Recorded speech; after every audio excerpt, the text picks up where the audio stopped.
சிவபூசம் முடிஞ்ச இந்த பாட்டை தான் நம்ம உள்ள பாடணுங்க. கடைசியா நம்ம பெருமானை ஒடுக்குகின்ற பொழுது, நம்ம நெஞ்சுக்குள்ள ஒடுக்கிற பொழுது இந்த பாட்டை சொல்லி ஒடுக்குவாங்க. இரவு நேரத்துல படுத்து தூங்குற பொழுது இந்த பாட்டை சொல்லித்தான் நம்ம தூங்கணும். ஆமா, கடைசியா கரவாடும் எண்ணஞ்சற்கரியானை கரவார்வால் விரவாடும் பெருமானை விடையேறும் வித்தகனை அறவாட சடைதால அங்கையனில் அனலேந்தி இரவாடும் பெருமானை என் மனத்தை வைத்தேனே.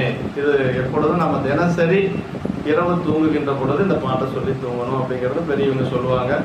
அதே மாதிரி பூசம் முடிஞ்ச பிறகு இறைவனை எடுத்து மீண்டும் திருமேனியில வச்சு பூஜை பண்றோம். அந்த திருமேனிலிருந்து பெருமானை மீண்டும் நம்ம உள்ள ஆவாகனப்படுத்துகின்ற பொழுது இந்த பாட்டை சொல்லி ஆவாகனப்படுத்துறது அப்படிங்கிறது சிவபூஜை செய்யறவங்களுக்கு அப்படி சொல்லி கொடுத்துருப்பாங்க. அதை நீடும் திருப்பதிகம் பாடுவாராகி அப்படின்னு சொல்லி சொல்றார்.